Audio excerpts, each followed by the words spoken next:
Allô, bonjour tout le monde. Salut Emmanuel.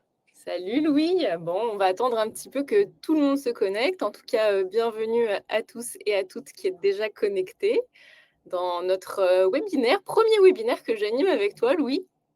Et premier webinaire que je fais, donc c'est une première pour nous deux. Ok, grande première. On entre dans ça avec humilité et aplomb.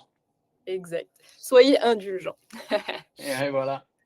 On va attendre quelques minutes que tout le monde se connecte, mais en attendant, on va faire les petites présentations.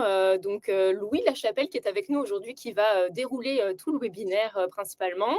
Louis, c'est le CEO et fondateur de A+. Je te laisse peut-être dire un petit mot sur toi, Louis. Ouais, ben en fait, peut-être même encore plus d'intérêt pour moi de dire que mon rôle principal est au développement des affaires dans mon quotidien, en fait. Puis j'ai vraiment une très, très grande passion puis un intérêt à essayer de créer de la valeur pour nos collaborateurs. Aujourd'hui, c'est un peu je pense, l'intention d'arriver avec qu'est-ce qu'on va présenter. Donc, un angle principalement immobilier aujourd'hui, mais je suis super emballé d'avoir préparé ça avec toi, Emmanuel, puis l'équipe, puis de pouvoir présenter ça aux gens qui se seront inscrits et qui passeront le temps de leur heure de lunch avec nous. Oui, bon appétit d'ailleurs, s'il y en a certains et certaines qui sont en train de manger. N'hésitez pas, nous ne vous voyons pas, donc vous pouvez manger tant que vous voulez. Ok, peut-être un petit mot rapidement sur A+, avant de commencer le sujet, le vif du sujet sur le webinaire. Donc A+, on est une boîte de design intégré. Donc qu'est-ce que c'est concrètement? C'est qu'on prend des projets immobiliers à portée commerciale, donc des bureaux, médicaux, etc. On va un petit peu plus en parler après. Et on vous accompagne tout au long du projet, que ce soit vraiment du design en lui-même jusqu'à la construction. Donc c'est un seul acteur qui réunit toutes les parties prenantes. Donc plutôt pratique et facile. Hop, je me rends compte qu'il y a peut-être des petites coupures de temps en temps. On t'entend quand même. Ok, parfait. Les aléas du direct, bien évidemment. Je vais revenir à l'écran d'un instant à l'autre. Et puis donc aujourd'hui, on est là pour vous parler d'un sujet en particulier, qui est ce sujet ici-là. Donc je te laisse l'annoncer, Louis. Oui, bien évidemment, je pense que ce n'est pas une surprise pour personne. On a lancé cette invitation-là de venir en fait vous parler de façon pour accélérer, simplifier puis sécuriser vos transactions immobilières. Il y a vraiment en arrière de ça une intention de parler au monde du courtage, puis aux bailleurs, puis peut-être aux locataires potentiels ou aux acheteurs potentiels qui peuvent être connectés avec nous aujourd'hui. Notre intention, c'est de vous partager en fait une méthodologie qu'on a développée. Notre but, ceci dit, aujourd'hui, c'est pas de parler à proprement dit de ce qu'a plus fait, mais bien d'essayer de rendre disponible un outil qui est utilisé par nos équipes pour aider les courtiers et les bailleurs à naviguer les transactions des différents secteurs, en fait, dans lesquels nous, on évolue, mais qui, on croit, pourra vous aider dans vos transactions. Le focus, vous allez le voir aujourd'hui, est un petit peu plus mis sur le volet du secteur du bureau, mais il sera question, vous l'entendrez dans les minutes qui suivent, de façon d'adapter aussi ça vers des secteurs autres qui vous seront présentés. Donc, Parfait. vraiment emballé de démarrer ça. Parfait. Donc, je vois que quelques personnes nous ont rejoints entre-temps. Petite information, n'hésitez pas, sur le côté droit de votre écran, vous avez un chat qui est public. Donc, n'hésitez pas à intervenir, poser des questions quand vous le voulez. Nous, on veut ça vraiment dynamique avec Louis. Donc, on va essayer de prendre vos questions ou vos remarques au fur et à mesure que vous les noterez dans le chat. Vous allez aussi avoir tout au cours du webinaire des petits sondages qui vont popper sur votre écran. Donc, vous allez les voir s'afficher. Pareil, n'hésitez pas à répondre aux sondages. Ça va nous donner un petit peu une idée sur vos opinions, puis sur comment vous voyez les choses. Donc, sans plus tarder, j'aborde l'agenda du jour ici. La première chose qu'on va voir, c'est évidemment une remise en contexte. On va ensuite aller un petit peu plus deep dans les secteurs immobiliers, les types de projets. Donc, vous allez voir en quoi ça consiste. Évidemment, on va vous parler de l'outil d'optimisation des coûts parce que vous êtes là pour ça aujourd'hui en particulier.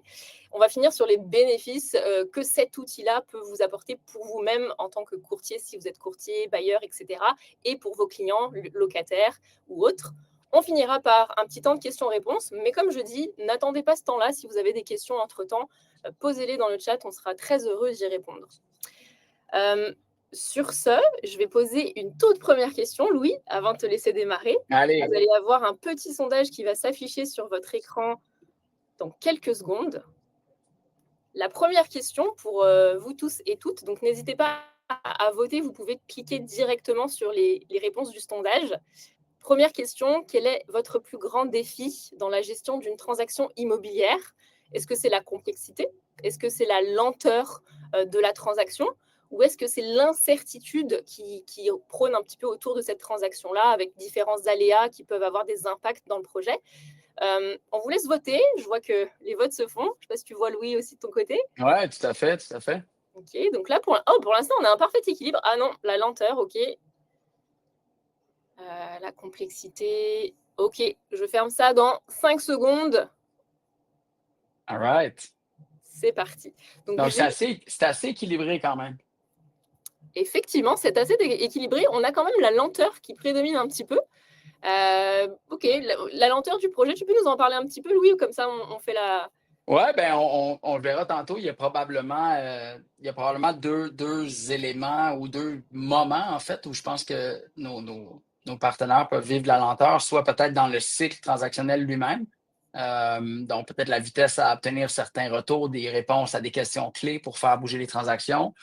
Mais il y a peut-être aussi la notion de la lenteur d'exécution à proprement dit de certains projets qui peuvent des fois rendre complexe le montage des transactions. Puis on va se le dire, plus un projet est long, plus il est en quelque sorte difficile à accepter pour certains locataires. Donc, c'est peut-être la façon que j'interpréterais la réponse à cette question-là. Mais vous allez voir, là, on va toucher à ces questions-là dans la présentation des différents facteurs de l'outil qu'on vous propose aujourd'hui. Super. Je vous propose qu'on démarre dès à présent. Louis, parle-nous un petit peu du contexte général. Ben oui, ben merci, Emmanuel. Bon, ça, c'est, je crois, pas une surprise pour personne, là. Toutes ceux et celles qui évoluent au quotidien dans le secteur de l'immobilier commercial, ben, vous savez que c'est un secteur qui est encore bouleversé. On est, selon nous, encore dans les effets post-pandémiques. Là, il y a encore plein de défis qui sont constants, puis ça amène des incertitudes dans les montages de deals. On pense principalement à la notion des coûts de construction. On le sait qu'ils ont vraiment augmenté de façon importante au moment de la pandémie, qui se sont un peu stabilisés depuis, mais qui se sont pas vraiment rétractés. Puis on n'a pas nécessairement de vue qui en deviendrait ainsi. Là. Fait qu'on pense que les coûts vont probablement n'exploseront pas comme on l'a connu, mais du moins qu'ils risquent de rester stables. Il y a toute la notion des taux d'intérêt. Il y a certaines bonnes nouvelles à ce niveau-là qu'on entend sur le taux directeur, mais ça n'a pas des incidences directes sur le quotidien transactionnel. Puis finalement, ben, le flow transactionnel, les quantités de locataires là, qui sont à la recherche. C'est pas la même chose dans tous les secteurs, on le verra plus tard, mais quand même, c'est un secteur qui est complexe. Puis pour nous, c'est quelque chose qui se doit d'être pris de face, puis qu'on doit adresser de façon importante pour continuer de créer de la valeur pour nos potentiels clients. Fait, dans ce contexte-là, on a tout un tas de défis aujourd'hui. Donc, pour réussir les transactions, peut-être pour pouvoir faire des projets effectivement abordables et magnifiques, comme on vient de l'afficher à l'écran. Tu as cité les défis, Louis, puis je pense qu'on va aller voir un petit peu les types de secteurs immobiliers juste après. Oui, tout à fait. Bon, dans notre perspective, ce qu'on va vouloir montrer aujourd'hui, c'est sûr qu'il y a tout le volet transactionnel qui est en fait les premières étapes qui permettent la venue des projets. Mais les projets, ça finit par devenir des lieux utilisables qui ont des fonctions. Puis on veut juste faire un pont, en fait, pour contextualiser. Des fois, on voit peut-être pas directement ce lien-là, mais suite à chaque transaction, on va toucher à des secteurs d'industrie qui viennent, dans le fond, permettre à nos différents clients potentiels de réaliser, dans le fond, leur quotidien comme entrepreneur ou comme entreprise. Aujourd'hui, c'est sûr, on va vous parler un petit peu plus du secteur du bureau, mais je veux passer à travers certaines images pour contextualiser, en fait, les usages du fameux outil là, qui vous sera présenté dans les prochaines minutes. Peut-être commencer par montrer certains de ces projets-là. Donc, on a évidemment un exemple ici. C'est un studio de jeux vidéo qui s'appelle Timmy Studio, pour ne pas le nommer. Vraiment un bureau, ça aurait pu être tout plein de sortes de bureaux. C'est un secteur qui a été évidemment touché de façon importante par la pandémie. Une forme de reprise, mais c'est encore une verticale qui est complexe au niveau transactionnel. On aurait, dans le fond, des usages, vous allez voir un petit peu plus tard, au niveau médical. Donc, médical est une verticale probablement un petit peu plus dynamique. mais qui va vivre les mêmes challenges là, au niveau des points qui ont été nommés comme des contraintes. On met l'industriel un peu dans le même genre de lot, de vecteur peut-être un petit peu plus dynamique. Encore, bon, beaucoup d'augmentation des taux locatifs en industriel depuis la pandémie, un petit peu avant, mais bon, ça s'est vraiment matérialisé. Donc, c'est un secteur qui va bien, mais qui est quand même, lui aussi, appelé à devoir transiger avec les taux, les coûts. Comme le reste, je ne me répéterai pas à toutes les fois. C'est vraiment comme une réalité constante dans l'ensemble des verticales de l'industrie. Il y a des notions de projet d'éducation. Donc, ici, on voit un cégep privé qui s'appelle TECAR, qui a été construit sur la rive sud de Montréal. Il y a la notion du développement multirésidentiel, lui aussi, qui est un facteur, en fait, bon, peut-être un petit peu moins propice dans le marché du service. On est plus peut-être dans l'achat-vente à ce moment-là, mais quand même, quelque chose d'assez présent au niveau des challenges pour les développeurs et les courtiers qui sont autour de ça. Finalement, le commerce de détail, plus durement touché, probablement, lui aussi, un peu peut-être dans la même genre de grande famille que le bureau. Et finalement, ben, la restauration.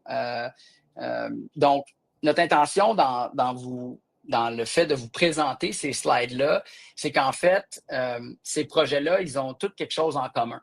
Puis on va passer peut-être à la slide suivante, c'est que finalement, il a dû y avoir une transaction réussie grâce à un coût puis une durée qui fonctionnait pour le locataire et le bailleur pour permettre en fait la réalisation de ces projets-là. Donc, avant de devenir des bureaux, des restaurants, des cliniques, des écoles, il a fallu qu'une équipe de courtiers travaille de pair avec des bailleurs et des locataires de manière à faire arriver une transaction. Puis là, c'est vraiment le focus de notre webinaire ce midi, d'essayer de vous montrer une façon peut-être de simplifier la manière, en fait, de transiger et de venir, en fait, répondre aux contraintes que sont les challenges de coûts de construction, de taux d'intérêt, puis des flux transactionnels. Fait qu'on on va aller un petit peu plus dans le détail de la conception intégrée, évidemment, qui est un peu, pour nous, le chemin de l'optimisation qui est préconisé. Mais je pense, Manuel, corrige-moi, je Oui, crois, un autre petit sondage. c'est ça, on a un petit sondage. Donc, on a bien compris que là, c'était un peu des exemples de projets pour nous donner le socle commun à tous les projets qui est défini finalement par certains facteurs qui vont jouer dans le coût, dans plein de choses sur le projet. Puis, on a une question pour vous qui va se rapprocher de... On parle souvent d'approche intégrée. En tout cas, nous, chez A+, c'est vraiment une terminologie qu'on utilise. Mais on voulait savoir, est-ce que vous êtes familier avec ce terme-là, l'approche intégrée? Est-ce que ça vous parle? Un peu, beaucoup, pas du tout? Puis sentez-vous à l'aise de dire pas du tout, on n'est pas là pour juger aujourd'hui, on veut juste vous l'expliquer justement. Oui, puis vous allez voir pour l'ensemble des sondages, ce qu'on essaie de faire, c'est d'avoir une façon efficace d'interagir avec vous, puis d'essayer de peut-être orienter un petit peu le temps et l'énergie qu'on mettra sur les différentes sections pour l'heure qu'on a avec vous. Ok, on a une audience qui semble quand même connaître l'approche intégrée pas mal. On a un 53%, donc je vais arrêter tout de suite le sondage, puis on va pouvoir aller sur la slide suivante. Je pense que ça va être pertinent même pour tout le monde peut-être de revoir ça. Puis c'est important, on vous a dit d'entrée de jeu, on ne veut pas mettre un focus sur A+, mais bien sur des méthodes de travail. Nous, on est évidemment des grands défenseurs puis des grands fans de la méthode intégrée, mais c'est quelque chose qui a été... En fait, cette courbe-là qu'on voit, ça s'appelle la McLamey Curve. Ça a été inventé, si on veut, par HOK, qui est un énorme bureau d'architecture aux États-Unis, un des leaders mondiaux d'architecture. Puis dans les années 90, ils ont créé cette courbe-là du nom de Patrick McLamey, qui était le CEO d'HOK à l'époque, qui, dans le fond, c'était pour montrer la relation dans le temps des changements dû à une conception-construction qui serait peut-être pas tout le temps optimisée ou coordonnée de façon optimale. Donc, pour le 12% qui n'avaient jamais entendu parler de ça, dites-vous que cette méthode intégrée découle du IPD, là, qui est du Integrated Project Delivery. Et cette courbe-là qu'on regarde, qui est la McLamey Curve, c'est un peu la méthode la plus simplifiée de parler de comment l'effort de l'approche intégrée se place en amont dans le temps par rapport à l'effort de l'approche traditionnelle. Donc, les deux courbes qu'on voit, on a une courbe décroissante là, qui est la capacité à contrôler les coûts, à impacter les projets. Donc, on peut voir cette courbe-là qui descend dans le temps. Donc, plus le temps passe, moins grand est notre capacité à contrôler des coûts et à optimiser un mandat. En contrepartie, on a la courbe croissante dans le temps qui, elle, est le coût associé au changement dans un design, dans un concept, en fonction du moment auquel le changement, le changement se matérialise. Puis j'attire votre attention sur l'axe des X, là, qui est le bas de la courbe. Donc, complètement à gauche, on a vraiment le démarrage d'un projet là, avec l'analyse des besoins, la préparation des requis pour un client. Puis ensuite, on va avancer dans les étapes de conception. Donc, l'élaboration des concepts. Ensuite de ça, on va aller au développement du concept. Et nous, on aime parler là, comme le point de début, c'est comme un 5 5 à peut-être 12,5 de dessin. Puis après ça, le concept, on va être à 33. Puis après ça, le développement, là, le point qui est le troisième point, on va être à peu près à 66 de dessins exécutés en architecture, en design, en ingénierie. Puis finalement, les plans de construction, on se rapproche de 100 des dessins exécutés. Puis ce qu'on voit, dans le fond, c'est que dans la méthode intégrée, on va vouloir travailler à ce que les équipes soient en collaboration dès le début. Donc, que les professionnels intègrent les équipes de construction ou que les équipes de construction travaillent de façon plus collaborative avec les professionnels, de manière à simuler la construction en amont, quand c'est encore facile de créer de l'optimisation, donc quand on a une grande capacité à contrôler des coûts, puis quand les changements coûtent à peu près rien. Donc, la méthode va nous dire qu'un changement qui est complètement au début, ce serait par exemple, pour un exemple théorique, 1 $, quand on va être rendu à peu près au milieu de la conception, risque de s'approcher de quasiment 10 $ parce que là, on a peut-être déjà mandaté des équipes en projet, on a des professionnels qui ont déjà travaillé, qui doivent peut-être retravailler. Puis le même changement, s'il arrive en construction, une fois les éléments construits, on va parler de 100 $. Fait que c'est un facteur de x10 à x100. Puis des fois, ça peut avoir l'air beaucoup, mais quand on y pense, faire un rétrofit de plan en amont sur un dessin, c'est à peu près pas de frais ou presque pas. Alors que si on doit changer quelque chose en construction ou quand c'est déjà construit, bien là, ça peut coûter des dizaines, centaines de milliers, puis là, des millions, là, tout dépendant de la taille du projet en question.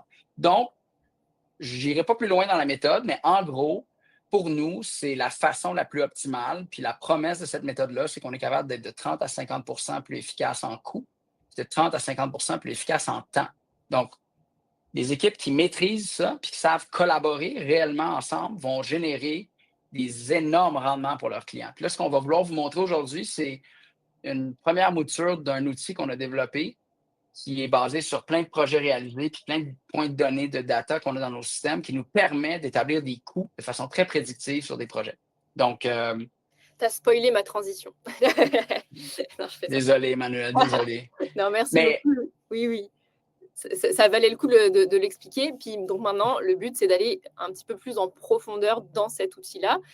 Comme vous l'expliquez, Louis, le moment que vous attendez tant, je pense tous. Donc on rentre dans l'outil maintenant. Je te laisse y aller, Louis. all right. Puis là, vous allez voir, on va vous le présenter comme en 2 temps parce qu'il y a du stock quand même. Puis on a essayé de garder ça le plus simple possible puis de ne pas trop aller dans les détails. Je vous rappelle, là, aujourd'hui, on ne peut pas faire toutes les verticales. OK? On va vous présenter un outil pour les aménagements de bureaux qui sont réalisés dans la méthode intégrée. Puis comprenez qu'il pourrait y avoir le même outil matriciel pour faire des bâtiments éducatifs, pour faire des bâtiments médicaux, pour faire de l'industriel, pour faire toutes les verticales qu'on a présentées au début et même plus. Il s'agit de les développer. Donc, ce sur quoi je veux attirer votre attention, là, il y a comme deux drivers, si on veut, dans cette matrice-là. Donc, à gauche, on va vous parler de notion de densité construite. Okay? Donc, on va regarder des espaces ouverts, hybrides ou cloisonnés. Puis dans le fond, ce qu'ils ont de différent, puis on le verra plus en détail dans les slides qui suivent, on va parler de pourcentage construit fermé. Okay? Donc, un espace ouvert, pour un exemple fictif, par exemple, de 10 000 pieds, aurait 20 construit, donc 2 000 pieds d'espace qui serait fermé. Un hybride serait quant à lui à 4 000 pieds, donc 40 et cloisonné, 6 000 pieds à 60 pour un même 10 000 pieds d'espace utilisable. Donc, ça touche l'axe, si on veut, de gauche de la matrice. Puis le haut, en fait, on voit l'augmentation du nombre de pieds carrés en fonction des besoins de vos divers clients.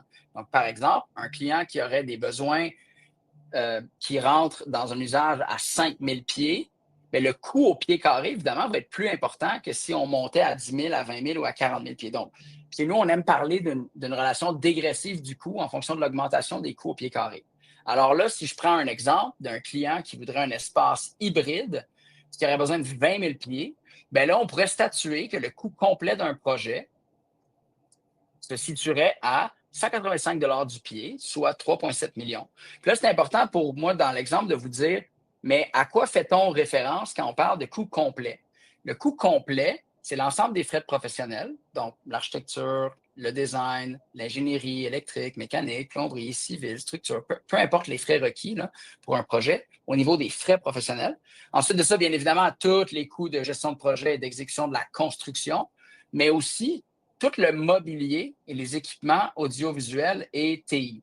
Donc, on aime faire l'image, là, c'est s'il y a un projet, c'est 100% des coûts du projet. Puis s'il n'y avait pas de projet, ce serait 0 $. Il n'y a pas d'à côté, il n'y a pas de il manque quelque chose, c'était pas inclus.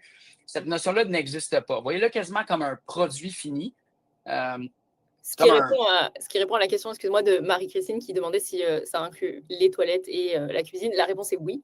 Oui, exact. Il y aurait, Marie-Christine, pour préciser là, à cette question-là, il faut juste comprendre qu'on est dans le pied carré locatif utilisable. Donc, par exemple, si un locataire arrive sur un étage et, bon, on va s'entendre, il pourrait y avoir plus souvent qu'autrement les sanitaires, à moins que le locataire prenne 100% d'un étage, là, les sanitaires vont souvent être inclus dans les conditions de base building et ne seront pas à rajouter dans l'espace. Ceci étant dit, c'est sûr qu'une cuisine, dans le cas de l'ensemble de ce qui est possible dans le bureau, va être couverte. On va le voir un petit peu plus spécifiquement tout à l'heure, mais grosso modo, prenez pour acquis à peu près n'importe quel aménagement type d'un bureau, qui soit ouvert, hybride ou cloisonné, inclurait 100% des éléments requis pour rendre cette fonction-là utilisable pour vos clients.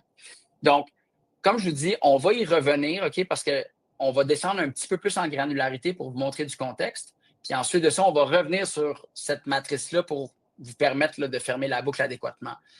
On Je reviendra vois peut-être. Isabelle qui demande est-ce que le base building a un impact sur le prix qu'on voit? C'est sûr que oui.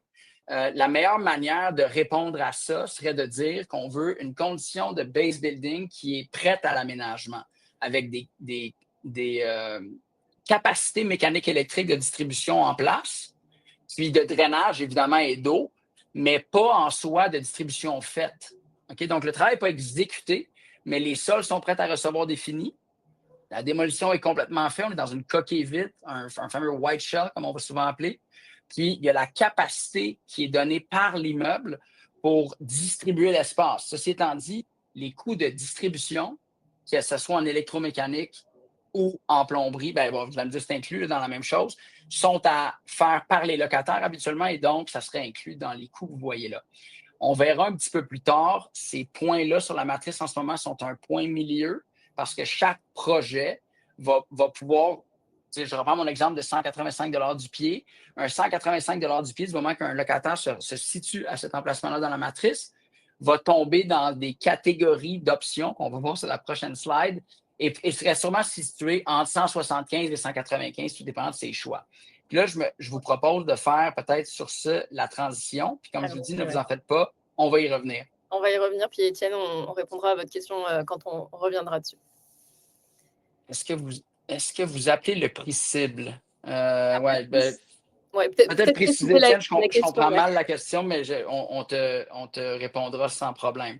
Donc, là, ici, dans le fond, là, on vous permet de voir un petit peu plus spécifiquement les impacts de tous les drivers du coût. OK? Donc, on a vu le pied carré. Fait qu'on comprend que plus le pied carré augmente, plus le coût au pied a tendance à diminuer et vice-versa. Meilleur exemple pour comprendre ça, reprenons l'exemple de la cuisine, peut-être Isabelle, que tu posais dans ta question, ou Marie-Christine, pardon, c'est que dans un 30 000 pieds, ben, il y a juste une cuisine au même titre qu'il y en a juste une dans le 20 000 pieds, puis juste une dans le 10 000 pieds. Donc, si la cuisine coûte, pour faire un exemple simple, 100 000 bien, évidemment, il n'y aura pas 300 000 dans le budget pour le 30 000 pieds pour la cuisine. Il va y avoir le même 100 000. Donc, ou plus ou moins le même 100 000. Donc, les éléments ne sont pas variables de la même façon dans un budget, ce qui fait que plus puis il y a des économies d'échelle en plus qui s'ajoutent à ça, plus le pied carré augmente, plus le coût baisse et vice-versa. Ensuite de ça, vous allez le voir bientôt, plus on construit de façon dense, donc plus on met un pourcentage d'espace fermé, évidemment, plus on pousse le coût à la hausse parce qu'on ajoute la quantité de construction, de matériaux, de finis, de zonage. En tout cas, on vient vraiment pousser à la hausse. C'est un des principaux facteurs sur le coût. Puis ensuite de ça, ben, il y a les matériaux qu'on choisit. Ça, c'est comme compris, je crois, puis c'est souvent même dans les exemples, là, quand des fois les gens vont dire oui, est-ce qu'on va mettre ou pas du marbre dans la cuisine? On parlerait de la matérialité des produits de finition construits. Donc, eux aussi peuvent être entrée de gamme, moyen de gamme, haut de gamme. Ça va avoir un impact sur le coût. Et finalement, même chose pour le mobilier, l'audiovisuel, puis tous les équipements de TI. Donc, en fonction de ces 4 drivers-là, si on veut, ben, il va y avoir un impact sur le coût. Donc, ce qu'il faut comprendre, c'est que souvent, vous allez être dans du transactionnel. Puis là, vous allez évaluer la densité que votre client a besoin. Puis vous allez l'établir sur la matrice. Et là, ça se peut que vous n'aimez pas le coût. Vous voudriez que ça soit optimisé, par exemple. Il faut prendre, dans le fond, les facteurs qui sont là comme les éléments sur lesquels on peut jouer. On peut toujours venir jouer un petit peu sur la densité, revoir la matérialité des matériaux de construction ainsi que celle des mobiliers puis des équipements. C'est comme ça qu'on va être capable d'optimiser puis de manœuvrer les transactions. Fait que là, je vais vouloir continuer de vous donner du contexte, mais là, Emmanuel, je pense que tu veux soit répondre ou peut-être me poser une question. Moi, j'ai une question plus personnelle, mais c'est vrai que c'est une question qui revient aussi un petit peu. Donc, ça veut dire qu'en fait, si on bouge nos petits curseurs à droite, à gauche, là, peu importe, pour tous ces facteurs-là, on est quand même capable de rester dans le cadre et le scope du projet initial, mais en réadaptant chacun des curseurs. C'est ce qu'on est en train de se dire? Oui, je dirais à haut niveau, oui. Je pense que ce qu'il faut comprendre aussi dans ça, c'est que c'est un outil pour donner de la transparence à vos clients pour aider la prise de décision. Parce que souvent, ce qui est difficile dans notre métier, c'est que les prix viennent trop tard. On ne connaît pas le coût des choses au moment de prendre la décision. Puis là, si je reviens, je vais faire un petit saut en arrière. Si je reviens ici, bien, ce que je viens de dire là, si on ne sait pas au moment de décider, on met quelque chose dans un dessin, par exemple, puis là, on choisit un élément de finition ou un élément de densité ou peu importe. Mais on ne sait pas encore ce que ça coûte. Donc, là, on laisse le temps passer. Puis là, à un moment donné, surtout dans l'approche traditionnelle, ben là, les gens vont en appel d'offres avec des plans plutôt finis. Et là, le marché répond. Puis là, on aime souvent pas la réponse du marché. Mais là, il est rendu trop tard parce qu'on n'est plus capable d'optimiser puis les changements coûtent trop cher.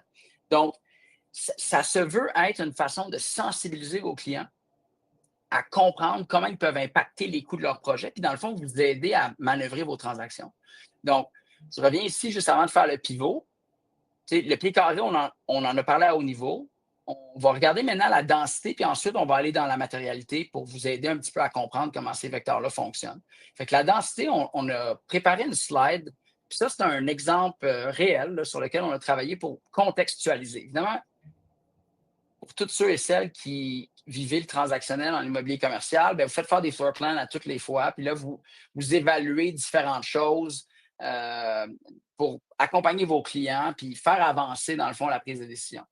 Notre but ici, c'était de vous montrer intentionnellement la même plate avec le même aménagement mobilier. OK? Fait que pour ceux qui sont attentifs, là, si vous regardez les meubles, la stratégie d'aménagement du mobilier et des équipements, elle est en quelque sorte la même en nombre. Elle pourrait changer en qualité, mais en nombre, elle reste fixe. Donc, ce qui change, parce qu'on parle de densité construite, les zones bleu-vert qui sont surlignées se trouvent à être les espaces de bureau ou de fonctions fermées, cloisonnées. Il faut ouvrir une porte pour rentrer. Ça sous-entend qu'il y a une zone de contrôle en HVAC, qu'il y a des éclairages qui doivent être contrôlés, il y a souvent des revêtements qui sont différents, il y a souvent des besoins d'acoustique qui sont supplémentaires. C'est ce qui fait augmenter les coûts. Donc, on peut voir l'exemple ouvert à 20 puis ensuite, on descend à 40 et à 60 construit.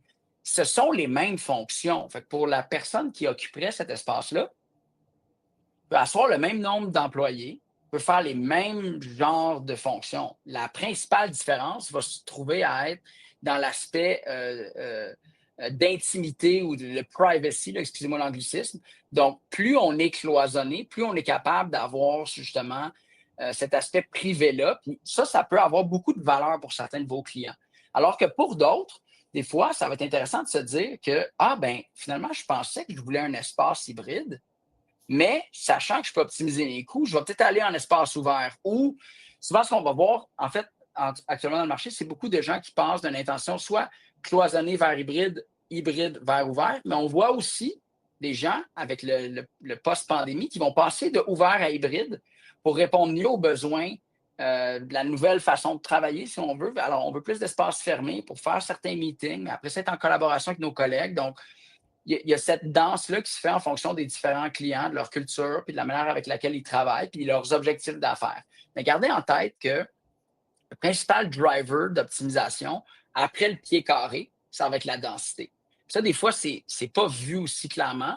On pense qu'on va pouvoir faire des optimisations juste avec les finis, mais souvent, les finis, c'est pas suffisant pour aller chercher les optimisations requises pour faire fonctionner les transactions.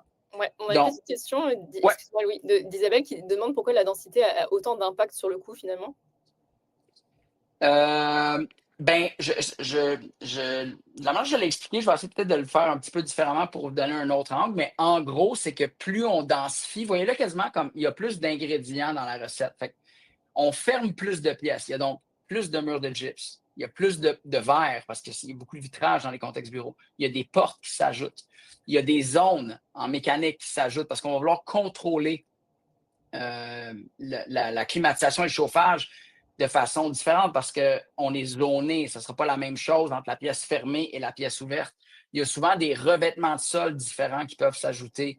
Il peut y avoir des besoins en acoustique qui s'ajoutent. Il y a toujours maintenant des besoins en équipement audiovisuel qui s'ajoutent. Donc, c'est tous des facteurs qui s'additionnent et qui créent l'augmentation du coût. Puis, honnêtement, en toute transparence, nous, on l'a découvert un peu à l'envers, ça. Parce qu'à un moment donné, on montait des projets, puis là, on analysait des tendances de coûts qui. On était capable de mesurer qu'il y avait plus de quantité de construction, en fait. C'est qu'on on le voyait dans nos modèles mathématiques, là, plus de mesures de chaque ingrédient. Mais ça nous a pris un petit temps pour se rendre compte que, dans le fond, c'était quasiment tout le temps directement lié aux pièces fermées. C'est une façon comme simplifiée de vous amener un outil pour faire comprendre à vos clients, regardez, vous voulez sauver des coûts de construction, le plus gros driver, c'est de faire un peu moins d'espace fermé. Une fois que vous avez fait ça, puis que vous avez trouvé un espace d'équilibre qui répond aux besoins, parce qu'il faut quand même répondre aux besoins de fonctionnalité de vos clients, bien là, après ça, vous irez penser au fini. Mais en premier, on encourage vraiment de se pencher sur la notion de la densité. C'est vraiment un facteur qui peut vraiment vous faire du chemin. Puis des fois, les clients se rendent compte que ce qu'ils pensaient être un besoin, c'était peut-être un désir. Puis face à l'économie potentielle, ben, il y a une décision plus éclairée basée sur de la donnée qui permet d'arriver à ça. OK, parfait. Donc là, on a parlé de densité, sur quel facteur on va aller ensuite, Louis? Ben, regardez, juste question de vous aider encore une fois là, à faire le pont. Là, on a la taille, on vient de parler de densité. Je vous propose d'aller vers la matérialité. Fait que la matérialité, c'est vraiment les matériaux de construction, là, les finis construits, fixes sur un immeuble. Puis ensuite, on comprendra qu'il y aura le mobilier puis l'audiovisuel, tous les équipements qui s'ajoutent à ça. Donc, on a décidé de sortir un exemple concret d'un projet qui a été réalisé durant la pandémie. Puis essayer de contextualiser le fait que chaque fois que vous voyez une image, on est capable de venir extraire, en quelque sorte, en faisant du reverse engineer, là, la notion de qu'est-ce qu'il y avait comme élément de base dans un espace, qu'est-ce qui a été ajouté comme accent, puis qu'est-ce qui a été ajouté ensuite comme élément de mobilier et d'équipement. Donc, dans l'exemple qui est là, on peut voir que cette section d'immeuble-là avait un revêtement de briques, des colonnes de béton, avait un plancher de bois franc. Puis dans le fond, il y a une notion, quand on parlait du fameux white shell de tout à l'heure, donc toute la dalle structurale de béton qui était peinte en blanc. Donc, ça, c'est une notion de conditions existantes quand vous arrivez dans un tour avec vos locataires. C'est des conditions qui existaient. Ensuite de ça, on est venu mettre des accents. Puis là, on s'amuse chez A+, à les nommer un peu à l'image des pastilles de goût de la SAQ. Là. Juste essayer de se dire, ben, on peut simplifier le design d'une certaine façon pour aider les clients à naviguer. Ce ne sera pas le sujet de notre webinaire aujourd'hui, mais comprenez qu'il y a des familles dans le design, un peu comme il pourrait y avoir des assemblages de cépages pour faire du vin. Là. Puis il y en a qui finissent par savoir quel assemblage ils préfèrent en fonction de différents contextes. Mais l'idée, c'est, on a donc ces éléments d'accent qui sont ajoutés que vous pourriez revoir dans la photo. Et finalement, la même chose avec l'équipement. Donc, la matérialité, c'est vraiment les choix parce que chaque élément que vous voyez, ben, la lumière, par exemple, que vous voyez là, les linéaires, ben, peut-être qu'elle a coûté 500 par 8 pieds, mais elle a peut-être coûté 1500 ou peut-être 3500 Fait que là, ça a de l'élasticité au même titre que les chaises, que les tables, que les divans, les tapis, les moquettes. Donc, la totalité des ingrédients là, ont cet aspect élastique-là. c'est important de le comprendre parce qu'on peut donc venir faire de l'optimisation ou de la bonification. Fait que ça peut aller des deux côtés. Si je vous montre d'autres exemples, peut-être pour le contextualiser, on a fait ça sur une couple de projets pour dire, ben chaque projet peut être présenté sous forme de quelle était la matérialité de ce mandat-là. Donc, encore une fois, avec la notion de la base, qui est souvent existante, qu'on ne veut pas changer ou peut changer parce qu'il n'y a pas de valeur à aller jouer là, elle est existante. Ici, on peut voir, par exemple, tout le mur rideau, là, qui est la périphérie de ce local-là. Ben, il y a toutes les extrusions d'aluminium qui sont en fini stainless brossé. Ben, on n'ira pas jouer avec ça. C'est déjà là dans l'immeuble. C'est une condition de base building. Il y avait une dalle de béton. Là, on la voit moins. Elle est plus loin un peu dans la photo. Puis il y a des segments, mettons, de bois franc. Ben, ces éléments-là, on joue avec. Après ça, dans les accents, on vient rajouter de l'ébénisterie, des tissus, des meubles, des équipements, tout ça, qui viennent s'agencer dans un design complet. Mais l'idée, c'est qu'on peut venir jouer sur ces éléments de matérialité-là. Fait que là, je peux vous montrer deux autres exemples. Fait qu'encore là, autre contexte bureau, matérialité différente, contexte de look and feel différent. Donc, si on travaille dans cet espace-là, ben, ça n'a pas le même vibe que si on travaille dans cet espace-là, au même titre que ça n'a pas le même que celui-ci. Donc, chaque application de la matérialité, autant en construction qu'avec les équipements, va venir, contextualiser un design, donc donner une saveur à l'espace, puis une fonctionnalité, mais ça a un impact direct sur les coûts. Donc, si on veut venir optimiser, c'est souvent là qu'on va aller jouer. On ne vous montrera pas tout le détail aujourd'hui, mais des fois, ça peut se développer sur plusieurs dizaines, voire centaines de lignes de détail qui permettent cette optimisation-là. Finalement, on est un petit peu comme dans un catalogue au niveau de la matérialité. On choisit chaque élément, puis ça Si vient. on veut. Exact. Puis encore là, c'est pas le sujet du webinaire d'aujourd'hui. On veut vraiment garder beaucoup plus d'orientation sur l'outil d'optimisation de coûts pour aider à la transaction. Mais c'est sûr que si on développait cette philosophie-là, on va sûrement le faire, dire, ben, on va faire un autre webinaire, puis maintenant, on va vous parler de plus de comment on rentre, par exemple, dans les outils un petit peu plus spécifiques d'optimisation ou dans justement la façon de conceptualiser des design books qui permettent aux clients de choisir de façon plus simple en connaissance de cause des coûts de construction, parce que l'idée, c'est de toujours être capable de savoir ce que coûtent les éléments qu'on met dans nos plans.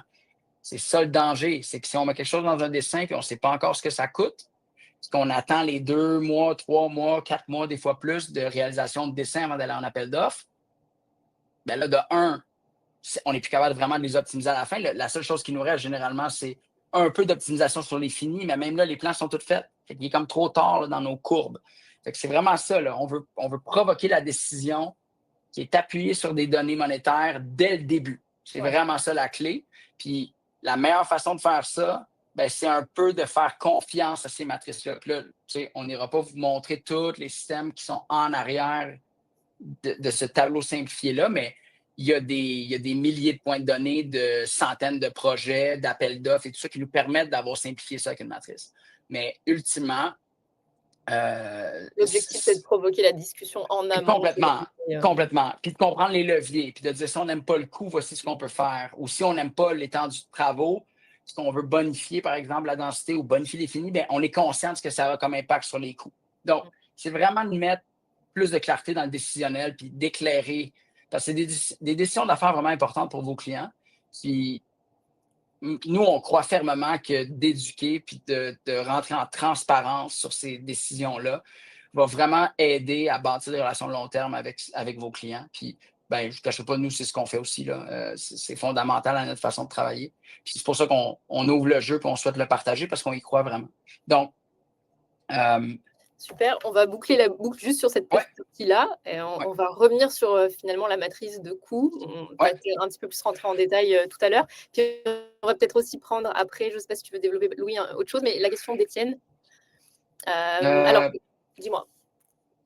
Dans le IPD, on définit un prix cible dans cette première période qui est la validation pour orienter les équipes et valider le projet. Donc, ma question est-ce que vous présentez à l'instant ce que l'on appelle le prix cible établi en début de l'évaluation de la transaction?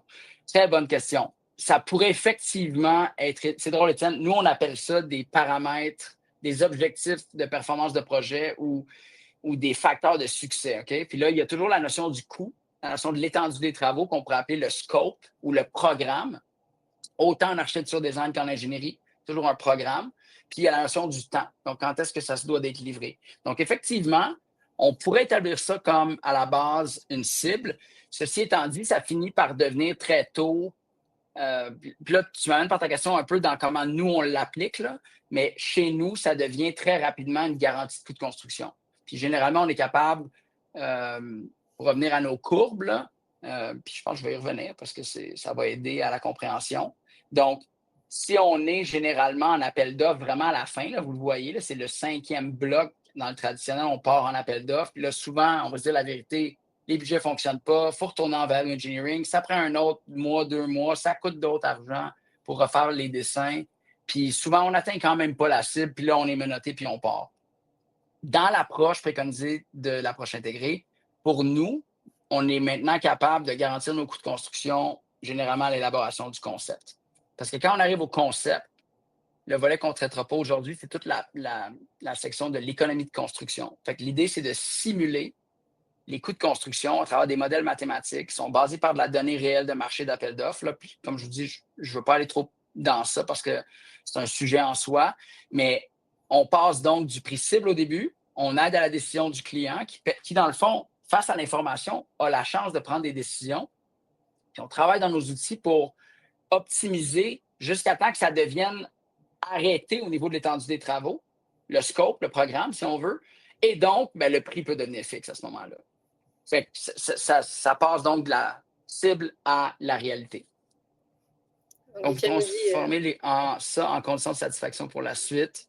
Oui, exactement, exactement. Puis même, c'est plus loin que ça, là, ça devient contractuel. Ça devient signé dans des mandats à prix fixe. Puis là, évidemment, ben, on dit à nos clients, assurez-vous avant qu'on fasse ça que vous ne voulez plus qu'on joue avec le scope. Puis là, il y a toujours une capacité de ramener dans le coût. On le sait comment. On va aller jouer soit sur les quantités, soit sur les niveaux de qualité. Puis à un moment donné, on trouve un point d'équilibre. L'idée, c'est d'y arriver rapidement pour rester à gauche de la courbe bleue. Là, nous, c'est toujours ça. Là, la courbe, quand je dis la courbe décroissante bleue, de la capacité à optimiser les coûts, il faut que la décision, avec un grand D, là, toutes les décisions projet, soient prises avant cette courbe-là. Parce qu'on est généralement encore capable d'impacter à faible coût. Ce qu'on ne veut pas faire, c'est tomber à droite de la courbe bleue décroissante, parce que là, c'est moins le fun. Là, on tombe dans le 1 coûte 10 Puis là, ça fait très, très mal à un client. Puis si c'est plus loin, parce que ça n'a pas été vu, puis c'est repris plus tard, ben là, ça peut être dramatique. Donc c'est ça. On vise vraiment de créer cet outil-là pour vous aider à faire comprendre à vos clients l'importance de décider au bon moment. Puis souvent, ce qui est compliqué, c'est que on n'a pas l'air en retard à ce moment-là. Souvent, les projets, puis ça fait, je pense, peut-être une bonne transition vers une slide importante qui est, dans le fond, la fameuse slide de coût. Maintenant qu'on a parlé de l'étendue puis qu'on a parlé des coûts, ça prend combien de temps? Donc, généralement, pour nous, c'est assez constant, là.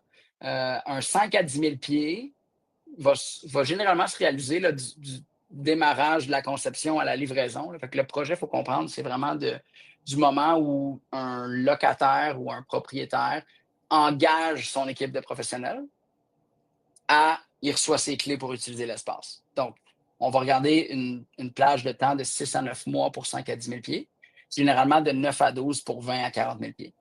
Ces temps-là peuvent être impactés à la hausse ou à la baisse. On pourrait aller plus vite, comme on pourrait prendre un petit peu plus de temps, donc aller moins vite en fonction des objectifs des clients.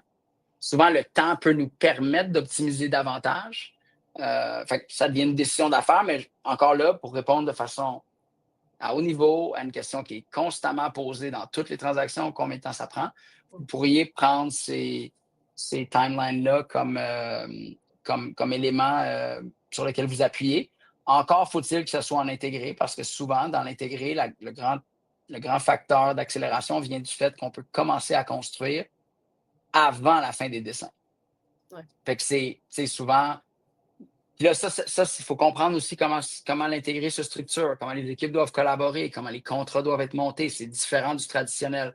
Mais quand on fait ça, il y a une manière de le faire avec plein de sortes de clients. Là. Nous, on l'a fait avec des clients très entrepreneuriales, comme on l'a fait avec des clients institutionnels qui sont très hiérarchiques, structurés. Là. Donc, il y a une manière de bien faire les choses pour que ça fonctionne, mais c'est sûr que le délai, généralement, que vous allez voir là, va être réel si et seulement si on superpose un petit peu du moins l'exécution avec la conception. Ouais. Sinon ça peut être un peu plus difficile de respecter ces temps-là. Ouais. Puis Valérie nous demande, est-ce que le délai inclut le temps de Ben oui. construction? Oui. Ouais. Oui, tu sais, mettons, pour faire simple, là, le délai, c'est du moment qu'un client donne le mandat à son équipe de design à y utiliser son espace. Fait que, tu sais, je reviens Donc ici, finalement, on n'a là. pas besoin d'attendre que les designs soient validés. On peut comme Ben, on a besoin d'attendre. C'est le même point que de fixer les coûts. Tu sais, donc, il faut être capable d'avoir fixé à tout le moins l'élaboration du concept mmh. et d'avoir mis la donnée mesurable qui permet de simuler les plans pour permis et les plans pour construction d'un point de vue de coût. Fait que si on est capable de faire ça, mais ça, c'est encore dans de l'intégré que ça se produit, là, c'est que tu as des équipes de concepteurs qui travaillent main dans la main avec des équipes de constructeurs, des sous-traitants, l'ensemble de l'œuvre, puis l'économie de construction là-dedans qui vient faire le pont par des chiffres, qui permet donc de faire des approches systématisées du coût. Puis à ce moment-là, on est capable à la fois de fixer les coûts et de démarrer, si on veut, la construction. Toujours faut-il avoir remis à la ville et aux propriétaires l'équivalent de plan pour permis qui nous permettent à ce moment-là d'avoir le feu vert, en fait, municipal, puis des bailleurs pour aller construire. Puis il peut y arriver qu'il va nous rester des détails de constructibilité à régler, mais encore une fois, dans l'approche collaborative, on est capable de parler avec les bailleurs qui, eux aussi, veulent faire la transaction, on va se dire la vérité. Donc, pour réussir parfois à faire certaines transactions, ben, ça devient vraiment un avantage, d'un, de garantir les coûts de construction et de deux, d'être capable d'avoir des délais qui sont plus rapides. Donc, nous, on l'a expérimenté là, depuis la pandémie. Il y a de plus en plus de propriétaires qui se montrent ouverts à cette philosophie-là parce elle est vraiment très bonne du point de vue d'affaires pour réussir à convaincre des locataires de choisir leurs immeubles. Contrairement à l'approche traditionnelle qui est vraiment plus chère et plus longue pour le même produit. Là. Donc, ça reste qu'il y a de l'éducation à faire beaucoup, mais c'est quelque chose qui est possible. Puis Valérie, pour faire simple, oui, ça inclut le temps de la conception, évidemment. J'aimerais bien qu'on revienne peut-être, je vois qu'on avance dans le temps, mais peut-être, Ouais. j'ai une dernière question en sondage à lancer finalement, sur la matrice de coût que vous voyez à l'écran. Est-ce que, il y a un des paramètres ici que vous voulez qu'on développe un petit peu plus, s'il nous reste du temps? N'hésitez pas à nous dire donc, lequel de ces paramètres aimeriez-vous qu'on développe? Est-ce que c'est plutôt de l'impact sur la matérialité de construction, l'impact du mobilier et audiovisuel, l'impact de la densité en pourcentage ou l'impact du nombre de pieds carrés sur le coût de construction, on s'entend? Fait que là, OK, bah, ça a l'air d'être le dernier là, l'impact Ouais. sur le nombre de OK, ça change. Je vous laisse encore Oh! 5 petites secondes. Mais laissons, si ça arrête de bouger, on arrête. Si ça continue, on vous laisse aller. Oh, ça bouge. C'est un peu réparti. OK. Fait que c'est surtout le nombre de pieds. Ouais, le nombre de pièces distinctes. Mais quand même aussi la matérialité de construction. Ben, OK, bah, c'est intéressant parce qu'on voit, Emmanuel, tu sais, 9 la densité, mais la densité, je pense qu'elle est peut-être plus palpable dans la manière qu'on la présente. c'est C'est pour peut-être ça, pour ça. sûrement. J'ai quasiment le goût de le laisser si ça ne te dérange pas, juste pour garder le pourcentage. Je vais tenter d'y répondre, puis on va aller dans la matrice. Mais grosso modo, l'impact du coût, là, ça revient à mon truc de tantôt. Là. Si vous prenez la somme des éléments construits dans un espace, après ça, dans le fond, c'est le coût complet d'exécution divisé par le nombre de pieds. C'est comme ça qu'on arrive au coût au pied carré. Donc, si vous prenez un immeuble, puis là, vous mettez des fonctions, puis les fonctions demeurent à peu près les mêmes, presque les mêmes, mais vous les rentrez dans 5000 pieds au lieu de dans 7500 pieds, ben c'est sûr que ça va coûter plus cher à 5000 pieds pour la même chose. Donc, cette logique-là, puis là, j'ai donné l'exemple de la cuisine tantôt, on ne multiplie pas les cuisines, on ne multiplie pas les lobbies, on ne multiplie pas les réceptions. Il y a des choses qui ne se multiplient pas. Ce qu'on va multiplier, c'est le nombre de postes assis de travail, le nombre de bureaux fermés, le nombre de salles de conférence. Mais même là, les salles de conférence vont grandir moins vite en nombre que les places ouvertes dans une G-plate, un espace pied carré donné. Donc, l'impact sur le nombre de pieds, plus vous augmentez le pied carré, le coût au pied diminue. Mais évidemment, le dollar nominal, lui, il augmente. Là. Ça coûte plus cher faire plus de pieds carrés. Après ça, l'impact de la matérialité, ben, c'est qu'une fois qu'on a identifié notre densité, ben là, il y a des quantités de chaque chose qui, elles, deviennent fixes. Puis le prix unitaire des choses que vous devez acheter, lui, peut changer.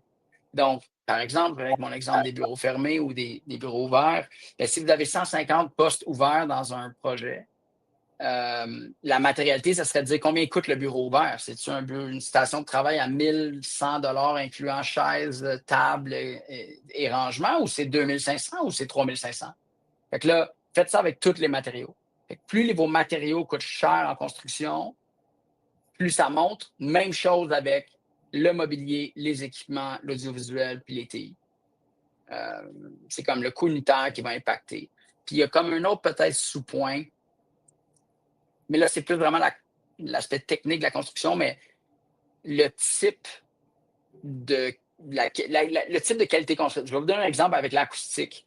Il y a différentes façons de bâtir des cloisons dans un bureau, par exemple. Donc, une cloison peut être un stud métallique avec une laine, un seul gyps de chaque côté. On peut rajouter un gyps d'un bord, on peut rajouter un deuxième gyps de l'autre bord, on peut mettre des barres résilientes, on peut. Il y a plusieurs sortes de cloisons, par exemple. Même chose avec le verre, même chose avec les portes, même chose avec les finis. Donc, plus la qualité des éléments augmente, voyez-le comme une pression à la hausse sur le coût de la matérialité. Puis au contraire, on peut venir optimiser.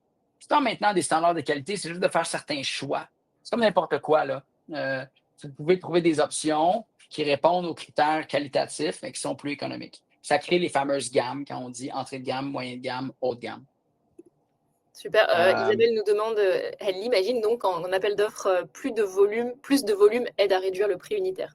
c'est certain. C'est certain. Il y a deux niveaux à ça, je crois. Il y en a un premier qui est, ben, vous appelez soit des entrepreneurs spécialisés ou généraux ou des professionnels. Là.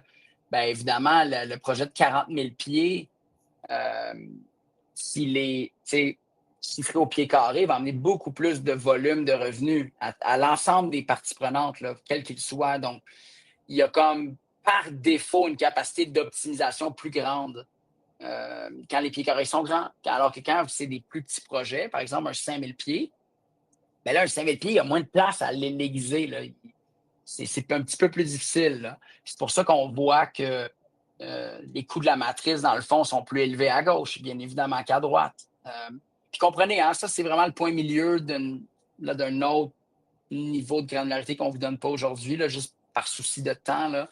Mais je peux quand même peut-être, Isabelle, vous montrer une chose qui pourrait aider au contexte, mais là, ça va être un peu petit, mais mettons qu'on rentrait, puis là, on n'ira pas dans ce détail-là complètement, mais à haut niveau, là, vous avez finalement, disons qu'on était dans la matrice ici, là, puis là, votre client, il arrive sur le fait qu'il a besoin de bureau hybride de 20 000 pieds. Fait que ça lui coûte 185 du pied au niveau de la matrice, pour commencer. Tout inclus, 3,7 millions. Mais techniquement, il y a une étape après qui dit, ben 185 du pied, c'est en réalité sûrement 175 à 195 en fonction d'où seront positionnés les niveaux de fini, puis la densité, la validation finale de la densité, puis les éléments. Donc, il y aurait comme un autre niveau qui apparaît, qui est la fourchette budgétaire. Puis là, on rentrerait dans quels sont les budgets spécifiques de chacune des choses et quels sont les produits associés à chacune des gammes. Okay? Mais ça sera, comme je vous dis, on va prendre un autre webinaire parce que là, on n'aura pas le temps en juste un. Mais c'est rendu là qu'on est capable de l'optimiser. Parce que là, on amène la granularité des coûts à un autre niveau où est-ce qu'on dit, hey, cher client, vous savez, là, les 150 chaises, là, puis les 150 bureaux, puis les 15 divans, puis peu importe là, les unités, là, voici ce qu'elle coûte dans le modèle. Puis là, des fois, il y a des clients qui vont dire, ah, la table, est, je ne sais pas, j'invente un coût, là, elle est 700 $. Ben non, on est capable de bonifier ce budget-là. On veut quelque chose d'un petit peu plus qualitatif. Mais la chaise à 1200, j'aimerais mieux l'autre option à 700. Puis, hey, les cloisons acoustiques, on n'a pas besoin d'en avoir exactement partout. Il y a des endroits qu'on en a moins besoin. Puis là, c'est comme ça qu'on vient jouer dans le modèle, puis qu'on vient repositionner les gradateurs, puis ça nous permet peut-être de passer de 185 à 178 du pied. Ou des fois, c'est le contraire, ça va arriver. Tu as des clients qui qui sont super satisfaits avec le 185 du pied, puis qu'enfin, ils veulent plus de qualité. Ils vont bonifier leur mobilier, ils vont bonifier un petit peu leur acoustique, ils vont mettre un petit peu plus de qualité parce que ça répond à leurs besoins d'affaires. Ils ne sont pas à la recherche d'une économie. Mais l'idée, c'est de comprendre qu'il y a des leviers sur lesquels on peut jouer pour être capable d'accompagner nos divers clients. Puis, en fait, c'est peut-être la transition vers un peu la fin, mais c'est l'usage de ces outils-là. Là, on comprend que c'est l'outil à haut niveau qu'on vous présente aujourd'hui, mais il est quand même utilisable dès cette semaine. On va vous partager ces matrices-là, puis vous pouvez travailler avec vos clients, au moins pour les conscientiser. Mais pour vous, selon nous, ce que ça fait, là, c'est que ça peut vous permettre d'accélérer vos cycles de vente. Juste parce que l'information vient peut-être plus rapidement, vous êtes capable d'être plus responsive dans la gestion de votre cycle transactionnel. Ça simplifie la coordination parce que souvent, ben, on n'est juste pas capable d'avoir des réponses à ces questions-là, ou elles sont très exigeantes à obtenir, puis elles ne sont pas fiables, les réponses, des fois. Fait qu'au final, selon nous, c'est évident que ça devrait vous permettre de sécuriser les transactions, ne serait-ce qu'en montrant qu'il y a possibilité de jouer, puis que ce n'est pas arrêté, puis que ça se contrôle. Puis finalement, ben, pour vos clients qui pourraient bénéficier de l'approche intégrée, puis de ces outils-là, ben, c'est ultimement, ils seraient face à un point de contact unique contractuel de quelqu'un, parce que l'intégré est basé un peu sur ça, là, de dire il y a un porteur de ballon qui prend le risque au complet pour le client. Fait que le client, il se voit sécurisé dans cette promesse-là. Il finit par avoir un budget de construction qui est garanti. Fait que plutôt que de vivre des dépassements de coûts importants, ben c'est le contraire, c'est un cap garanti, puis ça ne bouge pas. C'est contractuel, puis ça ne peut pas dépasser si on respecte les paramètres du modèle. Puis finalement, ben, ça livre quand même des designs qui sont magnifiques et optimisés. Donc, ce n'est pas par la dilution qu'on réussit à optimiser, c'est juste par un petit peu plus de transparence sur ce qui est important. Puis là, souvent, les clients, ils se rendent compte que quand on met un prix à côté des choses, pensez-y là, comme consommateur, là, c'est comme si vous achetiez des trucs, mais vous ne savez pas ce que ça coûte. Puis là, vous remplissez un panier, là, puis là, on verra ce que ça coûte. Mais qu'une fois rendu à la caisse, vous ne pouvez plus vider le panier ou presque, parce que là, vous êtes menotté. Là. Mais là, bizarrement, on accepte ça dans notre industrie, en immobilier, en construction, puis en conception, mais il y a moyen de faire mieux, puis l'approche intégrée, c'est la méthode pour faire ça. Donc, ben voilà, on est Super. ça a passé vite Je pense. déjà. Ouais, je pense qu'on est pratiquement arrivé à la fin. Ahmed est 100% d'accord avec ce qu'on vient d'expliquer, donc tant mieux. Il nous reste encore 3 minutes, fait que si vous avez des questions, n'hésitez pas à les poser, mais je pense qu'on a quand même pas mal répondu au fur et à mesure aux nombreuses questions. Je pense qu'on va remercier tout le monde. Et puis, si jamais vous avez des questions qui viennent après, c'est pas grave. On va vous envoyer un joli courriel avec notre point de contact si vous voulez en discuter un petit peu plus. Évidemment, l'outil que vous avez vu, qui est composé de plusieurs slides, va vous être aussi remis par courriel. Si vous voulez vous en servir, vous êtes les bienvenus.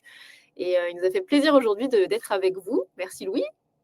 Eh bien, merci à toi, Emmanuel, puis merci à l'équipe interne, Viviane, Isabelle, puis l'ensemble du team qui rend ça possible.